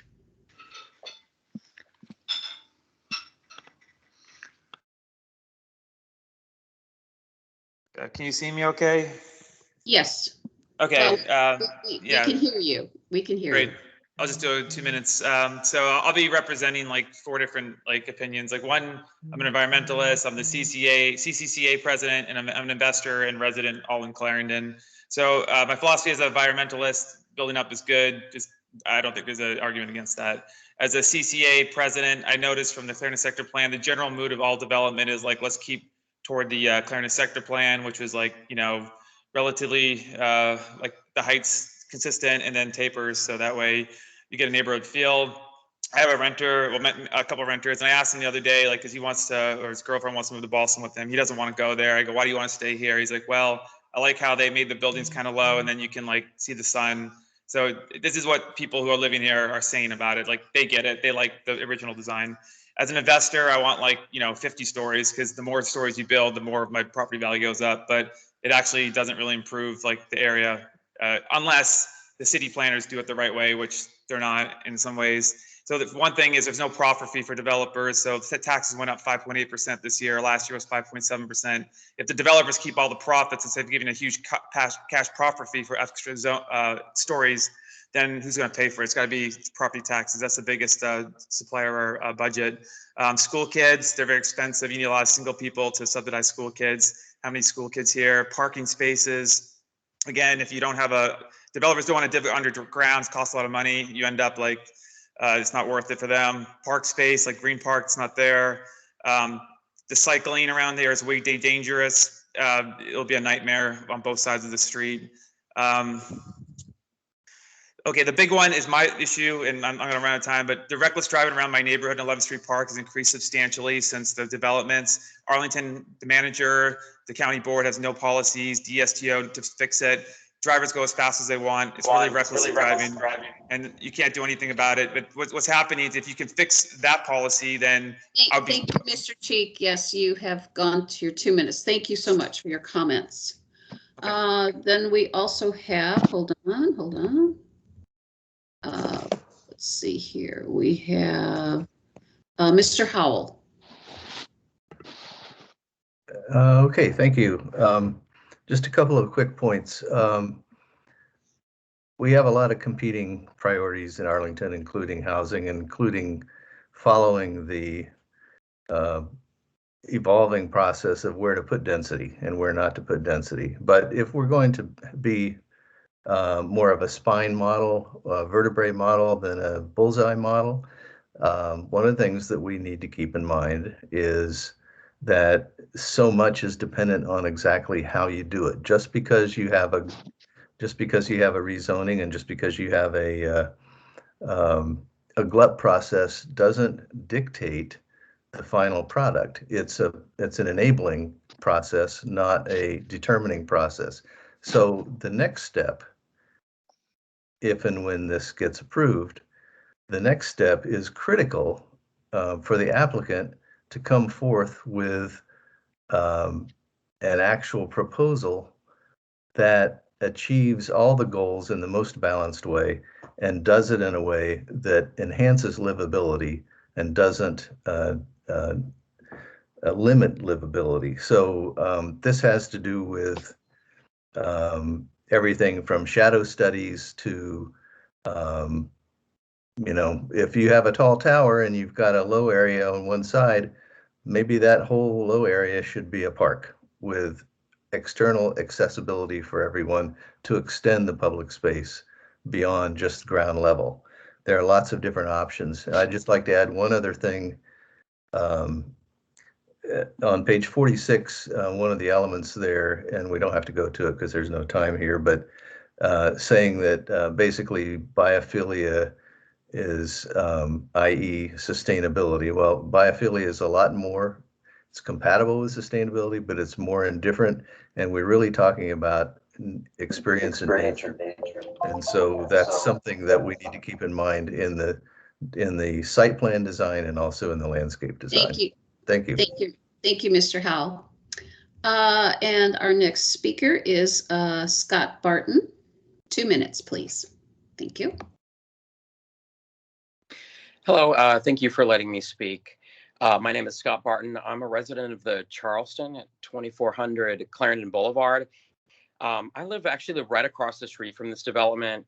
If you can see my video, you can kind of see it right out here from my window. That's the site plot right out there. So, I mean, you might think that this is the kind of thing that I'd be worried about blocking my view.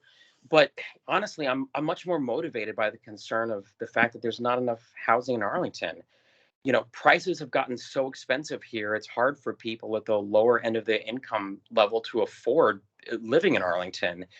And I find that to be a bad thing. I think if we make it easier to build more housing in Arlington, we would make it easier for everyone to live here. And so I'm in favor of more density rather than less, even if it's on the more expensive end. That's just going to make it easy, depress prices across the market and make it more easier for people to live here. So that's why I favor, I think the plan that has the most density in it. So anyway, that's all I have to add. Thank you for your time. Thank you, Mr. Barton. And our next speaker, Nicole, 2 minutes. Thank you for letting me speak. I'm also in the Charleston building, and I wanted to say that I am very much in favor of a higher density version. 17 seemed a little high to me, but I think that the more the better. I think that there are some great examples of ways that you can build that will give the housing that we need and also not impact the landscape. I know that the Latitude buildings was one that you guys had pointed to in some of your earlier documentation. I think that's a great example of one that gives a little bit of public space while still having a lot of housing. I just purchased my unit back in March of the previous year, and I've got to say that the housing market out there is crazy. Trying to find something that was metro accessible is just, there's so little inventory out there. So I'm in favor of anything that allows us to have more inventory and make this area into a much more vibrant community. I always worry about, if there's not enough housing, if there's not enough stores and shops around, that communities can wither up and die. And I think that more housing is going to help strengthen Arlington in the long haul. Thank you.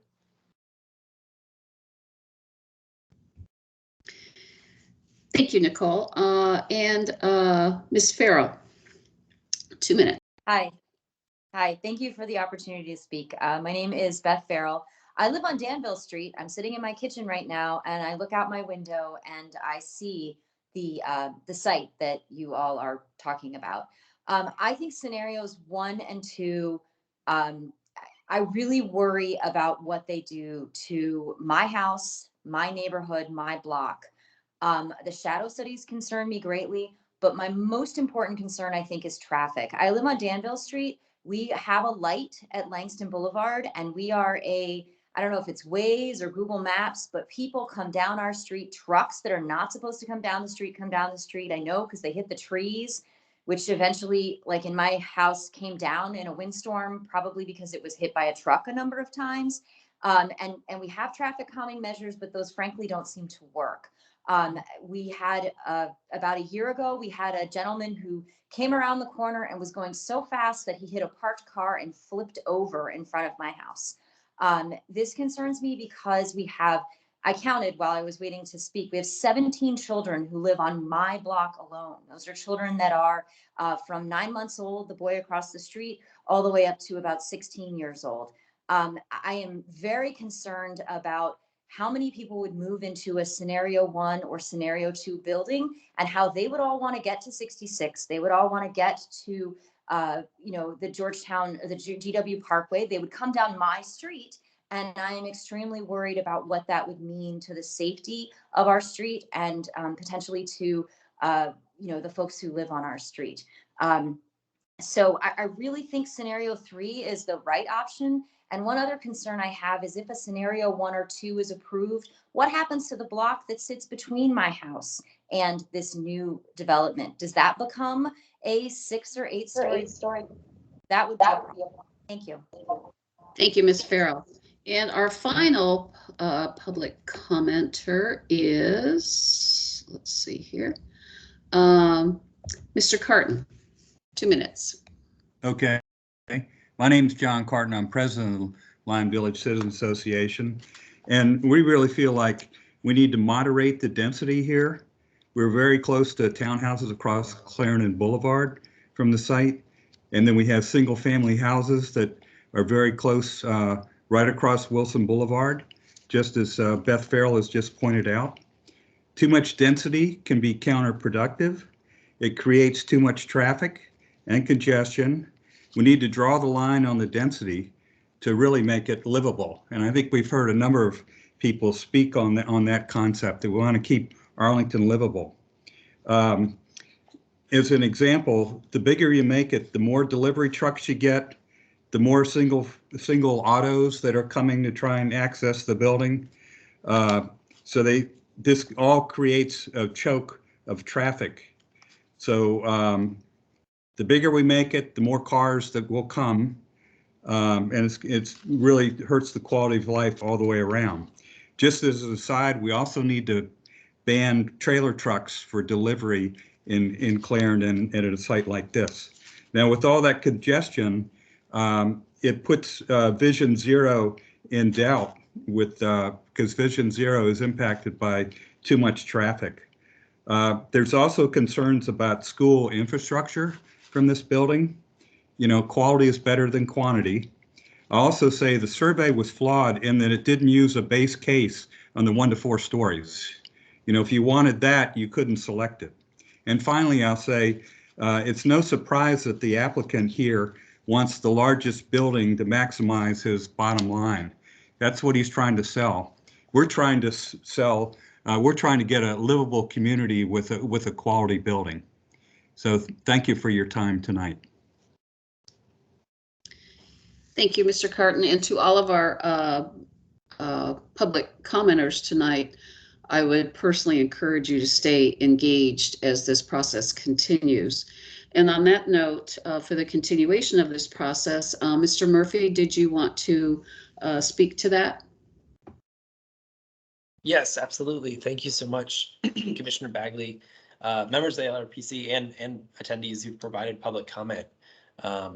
We really value your feedback, and I think I speak for all the staff who say when I say I think this feedback will really help staff move forward to help kind of refine these guiding planning principles, the site design considerations, and potentially develop a recommendation for a potential GLUP designation here. So moving forward beyond this current LRPC meeting, we'll definitely take some time to process some of the feedback that we heard tonight, and look to make refinements to what we've currently drafted. And again, working ahead toward developing a potential recommendation for a GLUP designation that would be appropriate here, given the guiding planning principles, the comments related to form and massing, and the comments related to other site design considerations.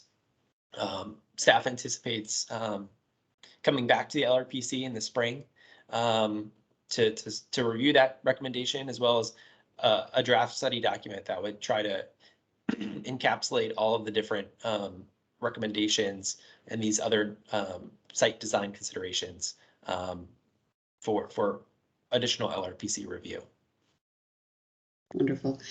Thank you, Mr. Murphy, and really, again, kudos to the staff for putting a tremendous amount of effort into all of this to make sure that in the end we all get it right.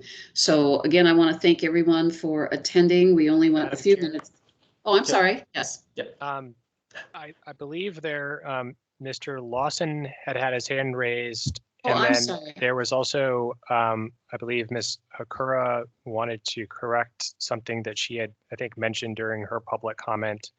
So I don't know if you wanted to handle either of those before we conclude. So let's go ahead to Mr. Lawson. Thank you, Commissioner Schroll, for pointing that out. I appreciate that. Yes, ma'am. Can you hear me and see me? I can hear you. I'm not sure we can see you, but we can definitely hear you. Okay. I just wanted to share that Virginia Smith, she owns the car lot there on the corner, and she will probably contribute her property to this. There has to be sufficient density for her to give up her existing zoning. Mr. Buck and Donnie Peck, they sold their interest in this block many years ago, and the property's been sitting. She will do probably a tax-free exchange when she does in fact sell this property. And there's no point in entering into a contract till she knows what's going on. But I know there were some comments that you would want a full block consolidation. And I just wanted to share that will probably happen. No guarantees, but provided it's an appropriate situation, she'll probably contribute her property. Thank you very much. Thank you, Mr. Lawson. Very, very helpful. And Ms. Sakura, did you need to edit something that you said? Yes, well, evidently there has been some confusion. Lisa Chavez spoke on behalf of the CCCA. However, she wasn't actually the rep on this project for the CCA. I am. She thought she was giving the CCA position on the Wendy's site, not realizing that you guys were talking about the the Clarendon site. So please, you know, the comments she made were not related to this project, and you know, correct the records accordingly. The CCA has still not formulated its position on this site and will be doing so, and I will be representing them going forward.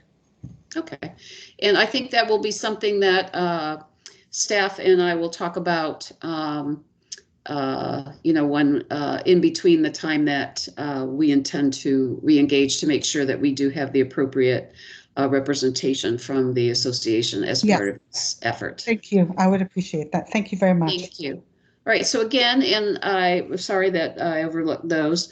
So again, thank you to everybody, the members of the LRPC, the applicant, Mr. Lawson, and again, staff and public commenters for participating this evening. And if you have questions or comments between now and the next meeting, please feel free to send them to Mr. Murphy or myself.